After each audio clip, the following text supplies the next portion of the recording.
Friends, जैसा कि मैं आपको बता ही रहा था कि मैं हिंदी के जो एग्ज़ाम में पूछे जाते हैं क्वेश्चन वो मैं जल्द ही लेकर आने वाला हूँ।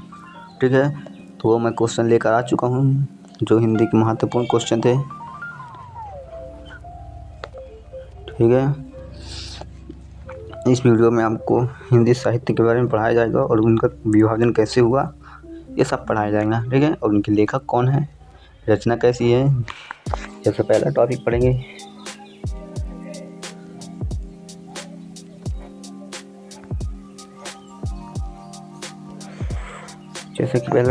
हिंदी साहित्य का विकास, फिर पढ़ेंगे काल विभाजन, फिर पढ़ेंगे रचना और पढ़ेंगे उनके लेखक। ठीक है, ये सब साथ में पढ़ेंगे। अगर दोस्तों आपको ये वीडियो पसंद आए तो प्लीज़ वीडियो को लाइक करें और चैनल को सब्सक्राइब करें ताकि हर नए वीडियो नोटिफिकेशन आपके पास जल्दी से जल्दी आ जाए। ठीक है दोस्तों, शुरू करते हैं क्वेश्चन। अभी आपको क्लास 12 और क्लास 10 के पूरे बैच को आसानी पूर्वक सॉल्व करेंगे, पर अभी हिंदी का बैच चालू कर दिया है। ठीक है दोस्तों, तो आपको लगातार ये वीडियो देखते रहना है। ठीक है, ताकि बाद में प्रेशर ना आए और आपके ऊपर जो है, ठीक है, लास्ट टाइम क्योंकि एग्ज़ाम टाइम काफ़ी ज़्यादा प्रेशर हो जाता है तो उसमें बच्चों को दिक्कत हो जाती है, फिर वो जल्दी पढ़ते हैं और फिर वो भूल जाते हैं। इसलिए आपको अभी से 10 मिनट 20 मिनट की वीडियो देखते रहना है और अपना काम चलाते रहना है, और बस इसी तरह अगर तैयारी करते रहेंगे तो एग्ज़ाम तक आपकी अच्छी तैयारी हो जाएगी। ठीक है, शुरू करते हैं फिर आज की वीडियो, कैसे हिंदी साहित्य का इतिहास है और कैसे ये विकास धीरे धीरे होता गया हिंदी का। ठीक है,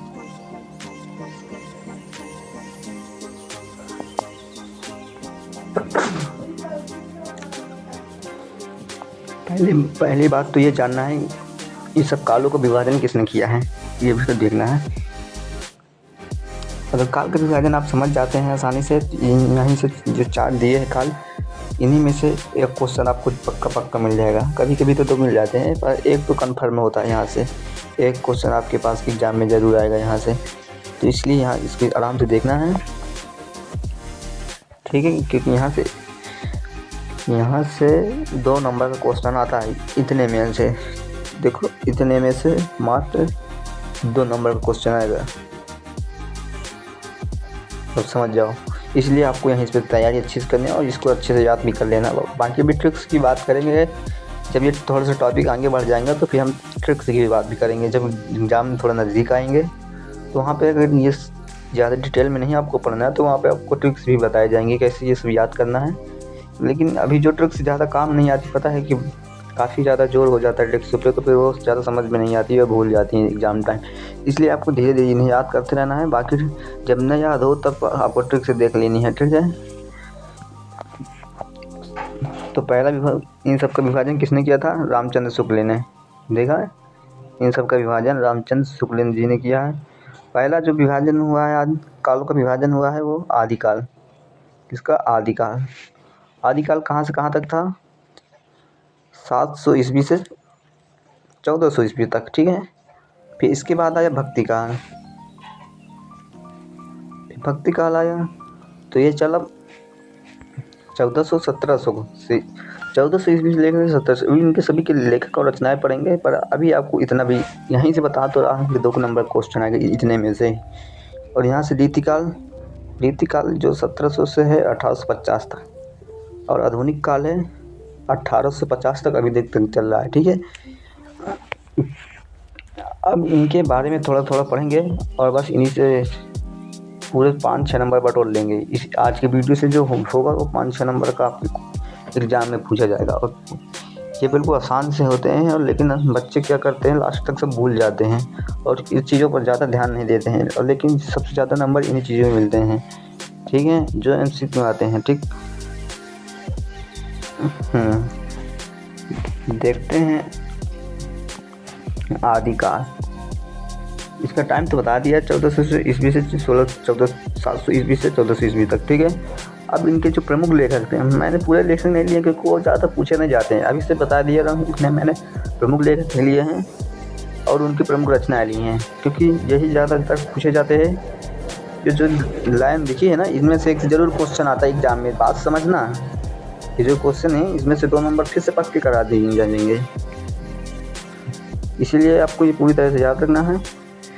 पहले लेक्चर अगर आप देख ही रहे हैं वीडियो, तो इसको कॉपी में भी नोट करते रहें, क्योंकि बाद फिर आप इन्हें अच्छे से याद कर लें। बस मेरा मकसद है आपको आना चाहिए और पेपर में अच्छी तैयारी कर लेना, कि किसी मेरे वीडियो को लाइक बढ़े या व्यूज से मतलब नहीं है मुझे। आप ये मतलब है कि आप वीडियो देखें और वो आपके दिमाग में बैठ जाए बस, ठीक है।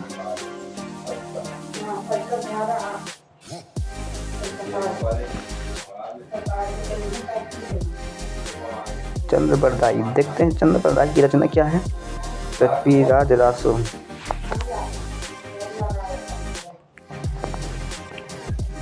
फिर है जगनिक। जगनिक की महत्वपूर्ण रचना है परमाल रसो, इन्हीं में से एक पेपर में आ जाएगी। नरपति नालना। नरपति नालना विशलदेव रासो, और दलपत विजय की जो है वो कुमार रासो है। और केदार भट्ट की रचना है वो जयचंद्र प्रकाश। ये रचना को अपनी कॉपी में नोट कर लीजिए, ट्रिक्स बाद में देखेंगे इन सबको याद करने की, ठीक है। ये क्लास 10th और क्लास 12 दोनों के लिए काफ़ी ज़्यादा बेहद ज़रूरी है। वो कॉम्पिटेटिव एग्ज़ाम के लिए तो महत्वपूर्ण है, इसमें कोई दिक्कत है नहीं। तो इसलिए आप ये वीडियो को पूरा रेगुलर देखते रहें और ठीक है। तो चलते हैं दूसरा कॉल पढ़ते हैं। आदिकाल तो हुआ समाप्त, बस इन्हीं बात को देखना है और ज़्यादा इसमें डिटेल्स पढ़ने की कोई ज़रूरत नहीं है, पूरे माइंड में टेंशन डालने की कोई ज़रूरत नहीं है। इसलिए अभी शॉर्ट कट क्या, इसमें रचनाएं पूछी जाती हैं और लेखकों का नाम पूछा जाता है और सन पूछा जाता है कब से कब तक, और इसमें क्या पढ़ने लायक है, ठीक है। चलते हैं भक्ति काल। भक्ति काल थोड़ा सा डिटेल में है, तो इसलिए मैंने डिटेल को पहले शॉर्टकट किया है ताकि आप आसानी से समझ जाएं। भक्ति काल 1400 से 1700 ईस्वी तक था। 1400 ईस्वी से लेकर 1700 ईस्वी तक था। भक्ति काल को पहले देखो दो भागों में बांटा गया है। कौन कौन सी? पहली थी निर्गुण काव्य धारा, दूसरी थी सगुण काव्य धारा, दोनों में बांटा। जब निर्गुण काव्य धारा, फिर निर्गुण काव्य धारा को दो भागों में बांटा, ज्ञानयी शाखा, प्रेमयी शाखा, ठीक है। जो ज्ञानयी शाखा के कवि थे वो कबीर दास थे और प्रेमयी शाखा के कवि थे वो जयसी थे। इनकी रचना भी थोड़ा थोड़ा देखेंगे, आपको पता ही होगा, इनकी रचना देखेंगे, ठीक है। सगुण काव्य धारा के कवि थे जो एक राम भक्ति और दूसरा था कृष्ण भक्ति।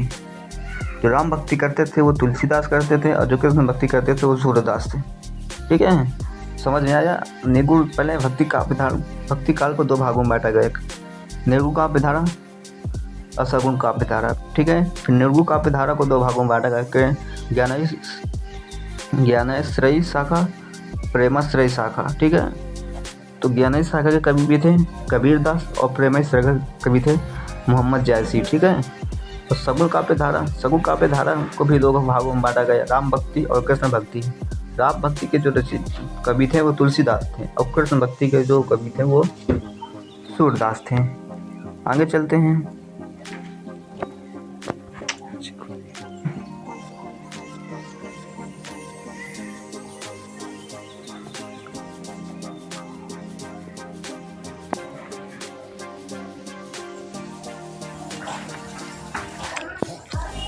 अब नेक्स्ट टॉपिक है रीतिकाल। रीतिकाल विभाजित भी हुआ है, इसमें देखते हैं कितने इसके नाम है और कौन कौन इसका पहले विभाजन किया है। इसको काफ़ी लोगों ने विभाजन किया है और अलग अलग नाम से किया है, और अलग अलग लेखक भी थे, अलग अलग कवि भी थे जो इनको अलग अलग नाम से चेंज किया है, ठीक है। तो पहले देखेंगे संग्रह काल। आते सब किसके अंतर्गत है? रीतिकाल के अंदर, ठीक है। जब कोई पूछो तो आपको ध्यान देना है किसके अंतर्गत आते हैं, रीतिकाल के अंतर्गत आते हैं। पहला श्रृंगार काल, पता है, उसको नाम दिया था विश्वनाथ प्रसाद जी, ठीक है। फिर दूसरा है रीतिकाल। रीतिकाल को तो आचार्य रामचंद्र शुक्ल जी ने दिया था। फिर अलंकृत काल को मिश्र बंधु ने नाम दिया था। इसके बाद चलते इनकी 3 धाराएं पढ़ लेते हैं जो कि काफ़ी ज़्यादा ज़रूरी है। यहाँ से भी एक क्वेश्चन ज़रूर पूछा जाता है एग्ज़ाम में, और वो भी शायद 2 नंबर का रहता है, ठीक है। तो इसलिए इनको याद रखते चलना है और टॉपिक वाइज पढ़ते चलना है। मैं 12th की बात कर रहा हूँ एचएक्स। 12th में ये 2 नंबर का यहाँ से शायद पूछे जाता है। एक पक्का क्वेश्चन वहाँ यहाँ से आता है, जो कि काफ़ी ज़्यादा ज़रूरी भी होता है ये, ठीक है। तो रीतिकाल की काव्य की 3 धाराएं पढ़ लेते हैं। पहला है रीतिबद्ध।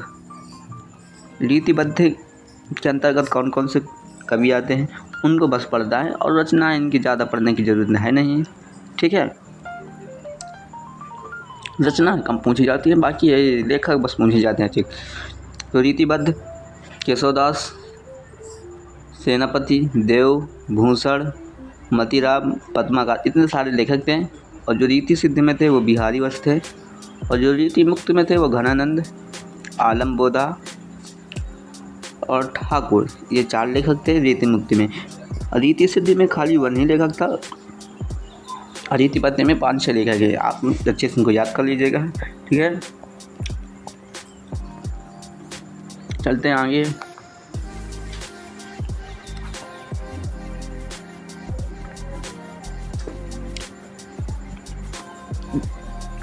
फिर इसके बाद आया है आधुनिक काल। आधुनिक काल जो है 1850 से अभी तक चल ही रहा है, इसमें कोई दो राय है नहीं, ठीक है। हिंदी साहित्य में आधुनिक काल का नाम सर्वप्रथम रामचंद्र शुक्ल द्वारा दिया गया था। किसके द्वारा दिया गया था? आधुनिक काल का नाम किसने दिया था? रामचंद्र शुक्ल। इस युग को नवजागरण के नाम से सिद्धि मिली। इस युग को किसके नाम से सिद्धि मिली? नवजागरण, मतलब नया जागरण हुआ, ठीक है। जिसके प्रेरणा भारतेंदु हरिश्चंद्र, इस युग में गद्य साहित्य का विकास हुआ। इसमें सबसे ज़्यादा योगदान था वो किसका था? भारतेंदु युग का। जो भारतेंदु हरिश्चंद्र थे इस युग में सबसे ज़्यादा उनका ही योगदान था। इस युग में गद्य साहित्य का विकास हुआ, और इनकी थोड़ी सी लेखक पढ़ेंगे और रचनाएं पढ़ेंगे, जो कि काफ़ी ज़्यादा पूछे जाते हैं पेपर में।